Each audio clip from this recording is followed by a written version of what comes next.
वेदांत अग्रवाल एक 17 साल का लड़का जिसके फादर का नाम विशाल अग्रवाल है, जो कि एक काफी बड़े बिल्डर है पुणे के। इनकी एक खुद की एक कंपनी भी है, Brahma reality and infrastructure private limited. Recently ही वेदांत ने अभी अपनी स्कूलिंग कंप्लीट की होती है अपनी 12th की सेलिब्रेशन करने के लिए, जिसमें वो रिसेंटली अभी जस्ट पास हुआ था। वो अपने कुछ दोस्तों के साथ जाता है बार में पार्टी करने के लिए। यहाँ बेसिकली 2 बार्स होते हैं, वो कोजी एंड ब्लैक। ये वो दोनों के दोनों बार होते हैं जिसमें जाके वो अपना सेलिब्रेशन करते हैं काफी लेट नाइट तक। यहाँ पे वो ऑलमोस्ट 48,000 खर्च करते हैं सिर्फ और सिर्फ ड्रिंक्स बाय करने के लिए। तो इस चीज से अंदाजा लगा सकते हो वो बंदा कितना ज्यादा ड्रंक होगा। जहाँ पे बातें ये चीज घुमाई जा रही हैं कि वो जो ड्रंक नहीं था उसके ब्लड सैंपल्स इधर उधर हुए, वो तो हम बाद में आगे जाके और भी डिटेल में बात करने वाले हैं। लेकिन जब वो इन बार्स के पास जा रहा था अपने बेंगलोर से उन दोनों बार में, तब उसके पास एक बहुत ज्यादा महंगी कार थी, जैसे कि तुम सभी को पता है, पोर्श, जो कि ऑलमोस्ट 2 से 3 करोड़ की आती है। दूसरी चीज, जब वो अपने बेंगलोर से उस बार के लिए निकल रहा था तब जो है वो खुद से ड्राइव नहीं कर रहा होता है, उसके साथ उसका एक ड्राइवर भी होता है। उस बार से निकलते हुए वेदांत एक जिद करता है अपने ड्राइवर के साथ, ड्राइवर से कीज मांगता है गाड़ी की और खुद से बोलता है कि मेरे को ये चलाना है। एंड तभी शायद से जो उनका ड्राइवर होता है वो उसके फादर को कॉल कर देता है कि यहाँ पे जो है ये ऐसे जिद कर रहा है गाड़ी चलाने का, क्या मैं इसको कीज दूं या नहीं। यहाँ पे जो है उसके फादर विशाल उनको बोल देते हैं कि मेरा बेटा जो है खुद डिसीजंस ले सकता है, वो गाड़ी चला सकता है। यहाँ पे जो है वो जस्ट अपनी जॉब कर रहे होते हैं, तो यहाँ पे वो अपनी कीज दे देते हैं। तभी वेदांत गाड़ी चलाना स्टार्ट करता है और उसकी जो स्पीड होती है गाड़ी की वो ऑलमोस्ट 160 किलोमीटर पर आवर की स्पीड से पुणे की रोडों पे अपनी गाड़ी को भगा रहा होता है। उसी के बीच में अनीश और अश्विनी एक यू टर्न ले रहे होते हैं। उसके बाद का तो आप सभी को पता ही है। अनीश अवधिया मध्य प्रदेश के बरसिंगापुर में वो रहा करते थे। वो अपनी पढ़ाई करने के लिए पुणे आते हैं, जहाँ पे वो D.Y.. Patil college of engineering से अपनी इंजीनियरिंग को कंप्लीट करते हैं। कुछ सालों बाद उनकी एक अच्छी खासी जॉब भी लग जाती है as a software engineer. Ashwini Costa Madhya Pradesh के जबलपुर से रहने वाली थी। वो ऑलमोस्ट पुणे में 7 साल से रह रही थी। उन्होंने अपनी इंजीनियरिंग पुणे में ही कंप्लीट की होती है और उनकी भी एक जॉब लग जाती है, जिसमें अश्विनी और अनीश एक ही कंपनी में काम किया करते थे, जिस कंपनी का नाम है जोन्स कंट्रोल। 18 मई को पुणे के कल्याणी नगर में वो दोनों वहां पे मिलते हैं। उनके साथ उनके कुछ और फ्रेंड्स भी होते हैं, जहां पे अश्विनी अपने फादर को पहले ही बता देती है कि आज मैं अपने कुछ पुराने दोस्तों के साथ मिलने जा रही हूँ। मेरा काफी ज्यादा बिजी शेड्यूल रहता है, तो आज हमने ऐसा प्लान किया है कि हम इस जगह पे जाके मिलने वाले हैं। वो एक रेस्टोरेंट में जाके खाना खाते हैं, वहां पे वो अपने दोस्तों से मिलते हैं, जहाँ पे उनका एक दोस्त भी होता है अनीश।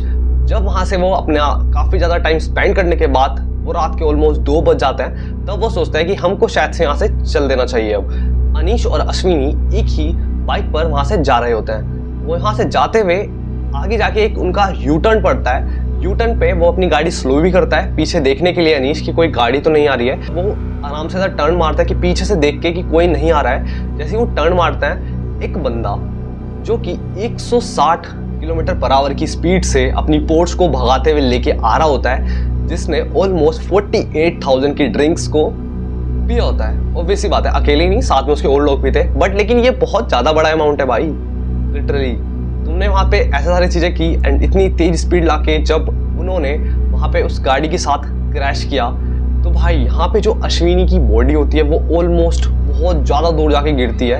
ऑलमोस्ट वो 16 फीट कुछ बताया होता है। अनीश एक कार से टकरा जाता है, जो कि एक पार कार खड़ी होती है। वहां पे उन दोनों की बॉडी पूरी खून से लदी हुई थी। वहां के जितने भी लोग हैं उन्होंने सारी चीजों को बताया कि वहां पे जो है गाड़ी जो है वो लड़का ही वेदांत चला रहा होता है और वहां से वो भागने की भी कोशिश करता है। सीसीटीवी फुटेज के अकॉर्डिंग वहां पे गाड़ी इतनी तेज आ रही होती है, वहां के जितने भी आसपास के लोग होते हैं वो एकदम से शॉक हो जाते हैं कि ये क्या हुआ, इतना तेज हवा चलना और गाड़ी में से इतना ज्यादा तेज आवाज आना एकदम से। जैसे ही वो क्रैश होता है, वहां के जितने भी लोकल लोग होते हैं वो उस कार की तरफ भागते हैं। तभी वेदांत भागने की तो कोशिश कर रहा होता है, लोकल लोग वहां पे उसको पकड़ के मार भी लगाते हैं। अश्विनी और अनीश की on the spot he death हो जाती है। दूसरी साइड जो वेदांत होता है उसको येरवाड़ा पुलिस स्टेशन ले जाया जाता है, जहाँ पे एक रिपोर्टर ने ये चीज कंफर्म की होती है कि वहां पे एक आदमी आता है, जहाँ पे उसके हाथ में पिज्जा बॉक्सेस थे। वो उस पुलिस स्टेशन में पिज्जा बॉक्सेस क्यों ले जा रहा होता है किसी को इस चीज का पता ही नहीं होता। दूसरी चीज एक और पता चलती है कि वहाँ के जो लोकल एमएलए हैं वो भी वहाँ रात को ही पहुंच जाते हैं। अब किस लिए, वो तुम समझदार हो। उसी के बीच वेदांत का ना ही ब्लड टेस्ट होता है, ना ही उसका पर्सनल अपीयरेंस टेस्ट होता है जिससे ये चीज कंफर्म हो कि उसने ड्रिंक करी होती है या नहीं करी होती है। इसी के बीच में एसीपी की चेयर पे बैठकर वो बंदे को स्पेशल ट्रीटमेंट दी जा रही होती है। वहाँ के जितने भी लोकल रिपोर्टर्स हैं जो उस टाइम पे वहाँ पे क्राइम रिपोर्टिंग के लिए आए हुए होते हैं, वो इस चीज को देखते हैं और वही इस बात को कंफर्म करते हैं कि लिटरली वो लड़का जो है एसीपी की चेयर पे बैठा होता है। जब वहाँ पे एसीपी आते हैं तभी वो आके डांट भी लगाते हैं वहाँ के जितने भी पुलिस वाले थे और भी कि ये तुम लोग कर क्या रहे हो। नेक्स्ट डे 19 मई को 11 बजे उसके ब्लड सैंपल्स को वहाँ पे भेजा जाता है एक हॉस्पिटल में, जिस हॉस्पिटल का नाम है सैसोन हॉस्पिटल। और इस हॉस्पिटल के डस्टबिन में वो सैंपल्स पड़े हुए मिलते हैं, जहाँ पे जो भी वो लोग थे जिनको वो सैंपल्स को स्टडी करना होता है वो वहाँ पे उस चीज़ को फेंक देते हैं। और यहाँ पे जो है उसका ब्लड सैंपल्स को जो है रिप्लेस कर दिया जाता है किसी और बंदे से। अब ये चीज़ बोली जाती है कि यहाँ पे जो है कुछ पैसों के लिए उसके सैंपल्स को फेंका गया। दूसरी चीज़, जो किसी और बंदे के सैंपल्स को यूज़ करा गया वो उसकी मदर के सैंपल्स थे, जस्ट दिखाने के लिए कि उस बंदे ने ड्रिंक करा ही नहीं होता है। अगर तुम्हारे पास पैसे हैं तो तुम लिटरली अपने स्पेशल ट्रीटमेंट्स कर सकते हो। जस्ट एकदम क्राइम तुमने कमिट किया है, तुम पुलिस स्टेशन में बैठ के आराम से पिज़्ज़ा खा रहे हो एसीपी के चेयर पे बैठ के, अगले दिन तुम्हारा ब्लड सैंपल्स को कोई और बंदा दे रहा है, तुम्हारी मॉम तुमको दे रही है कि अपने बेटे को बचाने के लिए। ऑलमोस्ट हर पेरेंट्स तो ये चीज़ करता ही है, बट ये चीज़ बहुत ज़्यादा गलत है। तुम अपने बेटे को सज़ा दिलाने के कारण तुम उसको सिर्फ ऐसा डिफेंस कर रहे हो कि ये बच जाए ऐसे करके। लेकिन इस केस में इतने ज़्यादा झोल हैं, एक के बाद एक। यहाँ पे मैं सिर्फ जितनी मेरे पास सोर्सेज है मैं सिर्फ वो बता रहा हूँ। लिटरली वहाँ पे और जो चीज़ें चल रही होंगी उसके अंदर बहुत और भी ज़्यादा अलग अलग चीज़ें इन्वॉल्व है। इसी के कुछ टाइम बाद ही वेदांत के फादर की तरफ से एक स्टेटमेंट निकल के आती है कि जो गाड़ी है वेदांत नहीं चला रहा होता उस टाइम पे, वो जो गाड़ी है हमारा ड्राइवर चला रहा होता है। ये कितना ज़्यादा शॉकिंग है कि एक के बाद एक चीज़ें चेंज होती जा रही है इस केस के अंदर। और दूसरी चीज़, जब उस ड्राइवर को वो अपने बेंगलोर लेके जाते हैं जहाँ पे उसको बहुत टाइम तक एक कमरे के अंदर बंद रखते हैं, उसको मारते हैं, उसका फ़ोन भी छीन लेते हैं और उसको वहाँ पे फोर्स करते हैं कि जो भी चीज़ें हो रही हैं वो सारा जो ब्लेम है वो अपने ऊपर ले ले। घर आते ही ड्राइवर और उनकी जो वाइफ होती है वो पुलिस स्टेशन निकल जाते हैं, जो भी उनके साथ हुआ होता है उसको पुलिस स्टेशन जाके बताने के लिए, एफआईआर दर्ज कराने के लिए कि यहाँ पे जो है उनको फोर्स करा जा रहा होता है कि तुम अपने सर ले लो केस। ये बहुत ज़्यादा नॉर्मल चीज़ है, हर केस में ये ऑलमोस्ट होता है। गाड़ी वाले कोई बड़ा आदमी जो है वो मार देता है और नाम उसके ड्राइवर का फंस जाता है। ड्राइवर को रात में 11 बजे के आसपास जब पुलिस स्टेशन से छोड़ा गया तो ड्राइवर घर जाना चाहता था, परंतु आरोपी ने उसको जबरदस्ती अपनी गाड़ी में बैठाया और अपने घर पे ले गए। वहां पे ले जाने के बाद उसका मोबाइल उन्होंने उससे छीना और अपने ताबे में लिया और इसको वहां पे कमरे में बंद करके उसको पहले प्रलोभन और उसके बाद दबाव, दम दाढ़ी इस प्रकार की उसको कंडक्ट की गई। अगले दिन दोपहर तक जब वो घर नहीं पहुंचा तो उसकी वाइफ और उसके बच्चे और नातेवाईक खोजते हुए इनके आरोपी के घर पे पहुंचे और उन्होंने वहां पे थोड़ा सा हंगामा किया और उन्होंने इसको ड्राइवर को जबरदस्ती वो कंपनी का कपड़ा उतार दो और तुमको इनकी नौकरी करने की जरूरत नहीं है, इस प्रकार का कह के उसको वो वहां से ले गए। ड्राइवर अत्यंत घबराए हुए वातावरण में था। उसको परसों रात को क्राइम ब्रांच ने ट्रेस करके लाया था। और दूसरी ओर जो हमारा जुवेनाइल जस्टिस बोर्ड है वो उस लड़की को बेल दे देता है। अल्कोहल के लिए डी एडिक्शन काउंसलिंग और डिप्रेशन के लिए साइकियाट्रिस्ट की हेल्प लेनी चाहिए। सिर्फ इतना ही नहीं, ये दो चीजें तो बताई ही, साथ में उसको एक इतना ज्यादा भारी काम करना पड़ा कि उसको लिटरली 300 वर्ड्स का ऐसे लिखना था। टॉपिक था effects of road accident and their solutions. ये मजाक चल रहा है लिटरली कि तुम एक लड़के को जो कि 17 साल का है, जो कि जस्ट 4 महीने बाद ही 18 का होने वाला था, उसको एक 300 वर्ड्स का ऐसे लिखने के लिए बोला गया कि भाई तुम 300 वर्ड्स का ऐसे लिख दो और हो जाएगा भाई, तुम चले जाओगे बाहर इजिली। तो भाई इस चीज़ से ना ये चीज़ पता चलती है कि तुम्हारे पास अगर पैसा है ना तो लिटरली तुम बहुत सारी चीज़ें कर सकते हो। अगर इस केस में इंटरनेट बिल्कुल भी इन्वॉल्व नहीं होता तो शायद से ये सारी चीज़ें पता भी नहीं चलती और उन दोनों लोग को जस्टिस भी नहीं मिल पाएगा। अगर इंटरनेट लिटरली नहीं होता ना इस टाइम पे, जहाँ पे इतना ज़्यादा ट्रोल हुआ चीज़ें, इसी के बाद जब ये सारी चीज़ें इंटरनेट पे काफ़ी ज़्यादा फैली, बाहर से ज़्यादा प्रेशर आने लगा उन लोगों के ऊपर, तो एक और दूसरी एफआईआर दर्ज की गई उस लड़के के खिलाफ। इतनी देर से इस वीडियो में सिर्फ मैं एक लड़के के बारे में बात कर रहा होता हूँ जो कि सिर्फ एक 17 साल का है, एक नशेड़ी, एक अमीर बाप की औलाद। दूसरी चीज़, रियल लाइफ में भी सेम ऐसे ही जो अनीश और अश्विनी हैं, उनको भी अटेंशन उस टाइम पे बिल्कुल भी दिया नहीं जा रहा था।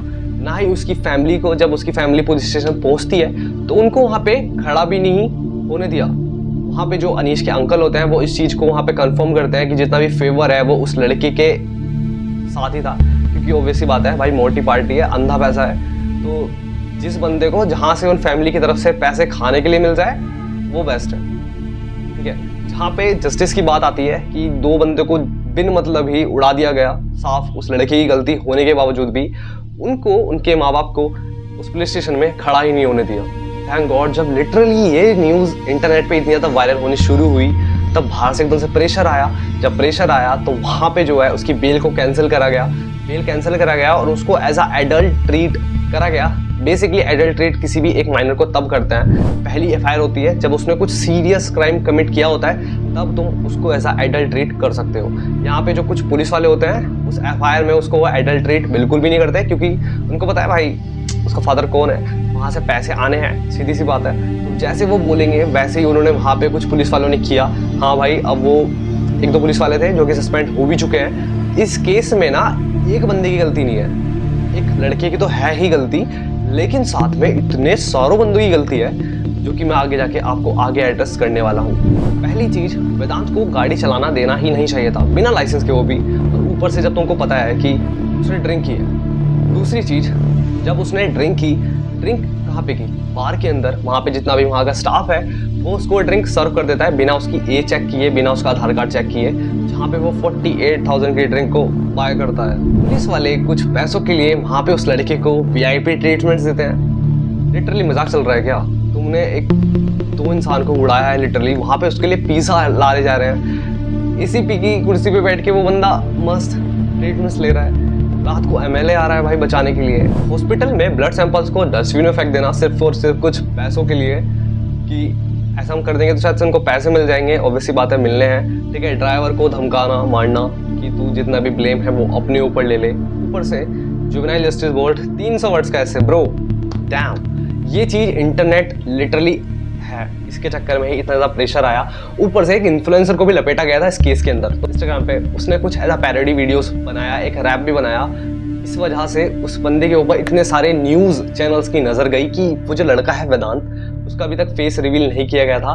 तो उस लड़के ने जब वो है ऐसा पैरोडी वीडियो निकाला, एक ऐसा रैप निकाला, तो लोगों को लगा कि उस बंदे ने ये सारी चीज़ें करने के बाद ये सारी चीज़ें की, एक पैरोडी बनाई अपने खुद के ऊपर ही, और उस बंदे को वहाँ पे फंसाने की कोशिश की गई। तो पैरोडी वीडियोस अपनी स्टोरीज पे क्या लगा दी, मीडिया वालों ने वो चुरा के अपने पेज पे सर्कुलेट कर दी, ये बताते हुए कि मैं वो क्रिमिनल हूँ जिसने 2 लोगों की जान ली। बट डिफेम करना इनफ नहीं था, उन्होंने मेरे ऊपर सेक्शन 41A के चलते 509 एंड 294 धाराएं लगा दी, मेरे ऊपर केस कर दिया, ताकि सारी की सारी लाइमलाइट जो है वो मेरे ऊपर आ जाए और लोगों का ध्यान भटक जाए पूरे केस से। क्यों नहीं करेंगे भाई, करोड़पति का बेटा जो है वो, मैं एक मिडिल क्लास आदमी भाई, मेरे को तो जान से मान दो, मेरी क्या कीमत जान की। जो 2 वीडियोस मैंने डाली थी मैंने किसी भी इंडिविजुअल की माँ बहन को गाली नहीं दी थी, और मेरे पे ये जो केस लगे ना, साफ साफ शो रहा है कि मैंने किसी वुमेन के लिए कुछ बोला है। मैंने किसी के लिए कुछ बोला ही नहीं, वहाँ पे मैंने सिर्फ और सिर्फ वर्बल अब्यूज किया था, वो भी सिर्फ रैंडमली, नॉट टू एनीवन, सिर्फ एल्गोरिथम को अब्यूज किया था मैंने। और जो रैप था वो मैंने पैरोडी में बनाया था, that's it. I didn't mean to harm anyone sentiments, but इन लोगों ने मुझे क्रिमिनल बना दिया। आखिर क्यों नहीं करेंगे भाई, ध्यान जो भटकाना है, क्योंकि मैं मिडिल क्लास से बिलोंग करता हूँ, ये लोग मेरे ऊपर कुछ भी कर सकते हैं।